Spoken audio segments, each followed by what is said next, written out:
Hello friends, ఒలింపిక్స్కి ఇంత craze ఎందుకో తెలుసా? ఒలింపిక్ స్పిరిట్ వలన. అసలు ఈ ఒలింపిక్ స్పిరిట్ అంటే ఏంటి?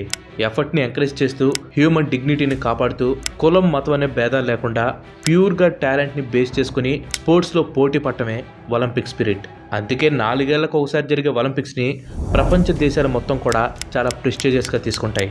ఒలింపిక్స్ని హోస్ట్ చేయటం, ఒలింపిక్స్లో మెడల్స్ గెలవకపోయినా ఒలింపిక్స్లో పార్టిసిపేట్ చేసి ఓపెనింగ్ సెరమనీలో తమ దేశ జెండా ఒక్కసారి ఎగిరినా చాలనుకుంటే అన్ని దేశాలు.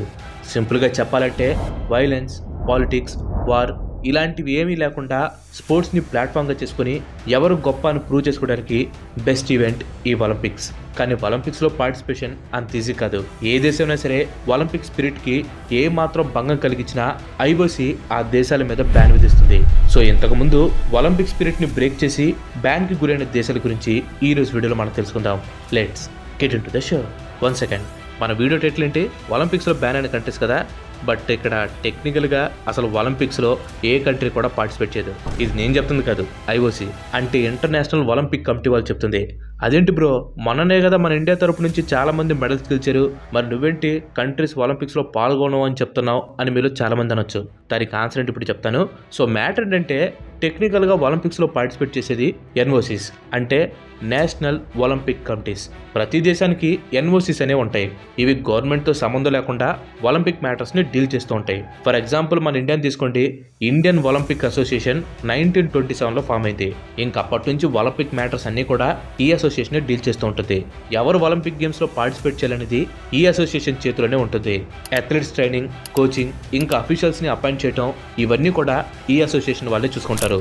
ఇండియాకు ఉన్నట్టే ప్రతి కంట్రీ కూడా నేషనల్ ఒలింపిక్ కమిటీ ఉంటుంది. ఆ కమిటీ తరపు నుంచి అథ్లెట్స్ ఒలింపిక్స్లో పోటీ చేస్తూ ఉంటారు.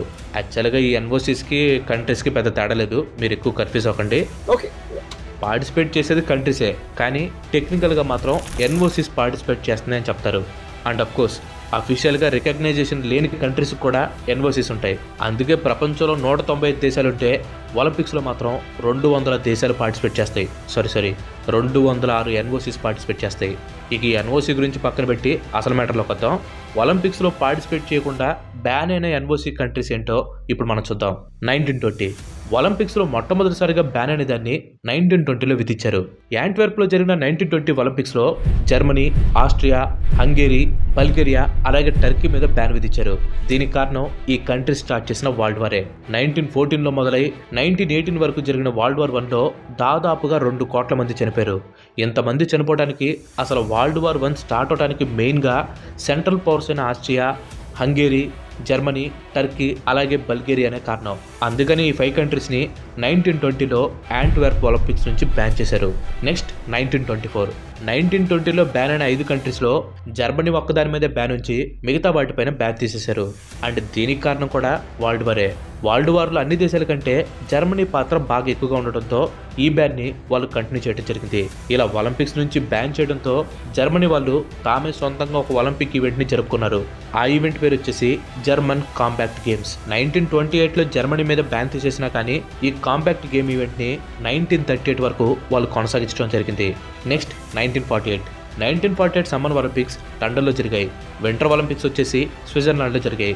ఈ 2 ఈవెంట్స్ నుంచి జర్మనీ ఇంకా జపాన్ని బ్యాన్ చేయడం జరిగింది. ఈ బ్యాన్ కూడా వరల్డ్ వారే కారణం. ఎలా అయితే వరల్డ్ వార్ 1 మొదలవడానికి కారణమైన సెంట్రల్ పవర్స్ని 1920 ఒలింపిక్స్ నుంచి బ్యాన్ చేశారో, సేమ్ అలానే వరల్డ్ వార్ 2లో మేజర్ రోల్ని ప్లే చేసిన జర్మనీ ఇంకా జపాన్ని 1948 వింటర్ ఒలింపిక్స్ నుంచి ఇంకా సమ్మర్ ఒలింపిక్స్ నుంచి బ్యాన్ చేశారు.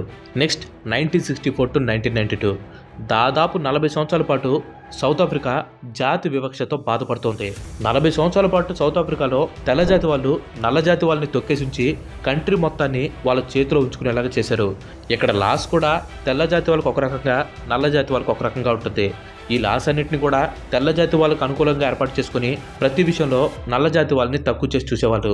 సౌత్ ఆఫ్రికాలో జరుగుతున్న ఈ జాతి వివక్షను వ్యతిరేకిస్తూ ప్రతి స్పోర్టింగ్ ఆర్గనైజేషన్ సౌత్ ఆఫ్రికాని బ్యాన్ చేసింది, including cricket and Olympics. So దీనివలన సౌత్ ఆఫ్రికా 1964 నుంచి 1992 వరకు ఒలింపిక్స్లో పార్టిసిపేట్ చేయకుండా బ్యాన్కి గురైంది. సేమ్ ఇలానే రేసిజంని ఎంకరేజ్ చేయడంతో జింబాబ్వేని 1972 సమ్మర్ ఒలింపిక్స్ నుంచి బ్యాన్ చేశారు. 2000లో జరిగిన సిడ్నీ ఒలింపిక్స్ నుంచి ఆఫ్ఘనిస్తాన్ని ఐఓసీ సస్పెండ్ చేసింది. దీనికి కారణం అప్పుడు ఆఫ్ఘనిస్తాన్లో ఉన్న తాలిబాన్ రూల్. ఆఫ్ఘనిస్తాన్ తాలిబాన్ రూల్లో ఉన్నప్పుడు ఆ దేశంలో ఆడవాళ్ళని ఏ స్పోర్ట్స్ పార్టిసిపేట్ చేయకుండా తాలిబాన్ బ్యాన్ చేసింది. ఆడవాళ్ళ మీద తాలిబాన్ చూపిస్తున్న ఈ డిస్క్రిమినేషన్ కారణంగానే ఆఫ్ఘనిస్తాన్ని సిడ్నీ గేమ్స్ నుంచి బ్యాన్ చేసింది ఐఓసీ. నెక్స్ట్ 2015 ఒలింపిక్స్ లో గవర్నమెంట్స్ ఇన్వాల్వ్ అవ్వకూడదనే ఉద్దేశంతోనే ఐఓసీ ప్రతి కంట్రీలో ఎన్ఓసీస్ ఉండేలాగా రూల్ ని తీసుకుని వచ్చింది. కానీ చాలా కంట్రీస్ లో గవర్నమెంట్స్ ఈ ఎన్ఓసీలో వేలు పెడుతూ ఉంటాయి. అలా వేలు పెట్టినప్పుడు ఐఓసీ ఆ కంట్రీస్ ని ఒలింపిక్స్ లో పార్టిసిపేట్ చేయకుండా బ్యాన్ చేస్తుంది. అండ్ 2015లో కూడా ఇదే జరిగింది. కువైట్ ఒలింపిక్స్ కమిటీకి కువైట్ గవర్నమెంట్ కి మధ్యలో జరిగిన ఇష్యూస్ వలన ఐఓసీ కువైట్ ఒలింపిక్స్ కమిటీని 2016 రియో ఒలింపిక్స్ నుంచి బ్యాన్ చేయడం జరిగింది. దీంతో కువైట్ అథ్లెట్స్ అందరూ కూడా రియో ఒలింపిక్స్ లో ఇండిపెండెంట్ ఒలింపిక్ అథ్లెట్స్ గా పార్టిసిపేట్ చేశారు. అండ్ అంతేకాదు ఇలా పార్టిసిపేట్ చేసిన వాళ్ళలో అల్దిహానీ, అల్ రషీదీ ఇద్దరు కూడా షూటింగ్ లో గోల్డ్ ఇంకా బ్రాంజ్ మెడల్ ని గెలుచుకున్నారు. 2022 బ్యాండ్ అనే లిస్ట్ గురించి మాట్లాడుకుంటే దానిలో నార్త్ కొరియా లేకుండా ఉంటుందా చెప్పండి. 2022 బీజింగ్ వింటర్ ఒలింపిక్స్ నుంచి నార్త్ కొరియాని బ్యాన్ చేసింది ఐఓసీ. దీనికి కారణం 2020 సమ్మర్ ఒలింపిక్స్ నుంచి నార్త్ కొరియా తప్పుకోవటం. కోల్డ్ వలన 2020 సమ్మర్ ఒలింపిక్స్లో పార్టిసిపేట్ చేయట్లేదని చెప్పి ఏప్రిల్ 2021 నార్త్ కొరియా ప్రకటించింది. ఇలా ఐఓసీ పర్మిషన్ లేకుండా ఒలింపిక్స్ నుంచి తప్పుకోవటం వలన నార్త్ కొరియాని 2022 బీజింగ్ వింటర్ ఒలింపిక్స్ నుంచి బ్యాన్ చేసింది ఐఓసీ.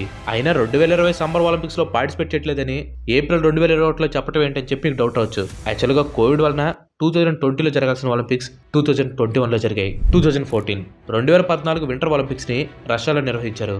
దీనికి ముందు 2012లో ఐఓసీ ఇండియన్ ఒలింపిక్ కమిటీని బ్యాన్ చేసింది. 2010లో జరిగిన కామన్వెల్త్ గేమ్స్ లో కరప్షన్ జరిగిందనే ఆరోపణలు రావడంతో ఐఓసీ ఈ డెసిషన్ ని తీసుకుంది. దాంతో 2014 వింటర్ ఒలింపిక్స్ లో ఇండియన్ అథ్లెట్స్ ఇండిపెండెంట్ అథ్లెట్స్ గా పోటీ చేశారు. ఓపెనింగ్ సెరమనీలో ఇండియా ఫ్లాగ్ కి బదులుగా ఒలింపిక్ ఫ్లాగ్ తో వాళ్ళు ర్యాలీ చేశారు. అయితే టోర్నమెంట్ మధ్యలో ఐఓసీ ఈ బ్యాన్ ని తీసేసింది. దాంతో మన అథ్లెట్స్ ఇండిపెండెంట్ అథ్లెట్స్ అనే పేరుతో కాకుండా ఇండియన్ అథ్లెట్స్ గా పోటీ చేశారు. అంతేకాదు క్లోజింగ్ సెరమనీలో ఇండియా ఫ్లాగ్ తో వాళ్ళు ర్యాలీ కూడా చేశారు. నెక్స్ట్ 2016 ఒలింపిక్స్ మెడల్స్ గెలిచి మళ్ళీ వెనక్కి ఇచ్చేసిన రికార్డ్ రష్యా పేరు మీద ఉంది. దీనికి కారణం రష్యా తమ అథ్లెట్స్ కి డ్రగ్స్ ఇవ్వటం. రష్యన్ గవర్నమెంటే స్వయంగా తమ అథ్లెట్స్ కి డ్రగ్స్ ఇస్తుందని ప్రూఫ్స్ తో సహా బయటపడింది. దాంతో 2016 ఒలింపిక్స్ నుంచి ఏ మెయిన్ స్పోర్ట్ ఈవెంట్లో కూడా రష్యా పార్టిసిపేట్ చేయకూడదని చెప్పి ఇంటర్నేషనల్ స్పోర్టింగ్ కమిటీస్ రష్యాని బ్యాన్ చేశాయి.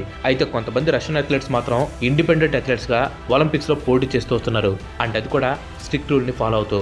మిగతా దేశాల కంటే రష్యా నుంచి వచ్చి ఇండిపెండెంట్ అథ్లెట్స్ గా పార్టిసిపేట్ చేస్తున్న వాళ్ళ మీద ఎక్కువ కాన్సన్ట్రేట్ చేస్తున్నారు ఐఓసీ అఫీషియల్స్. ఎవరి మీద కొంచెం డౌట్ వచ్చినా కానీ వాళ్ళని ఒలింపిక్స్ లో పార్టిసిపేట్ చేయకుండా ఆపేస్తున్నారు. 2024 ఈ విషయం గురించి తెలుసుకునే ముందు ఇంతవరకు ఈ వీడియో చూసారంటే ఈ వీడియో మీకు నచ్చిందని అనుకుంటున్నాను.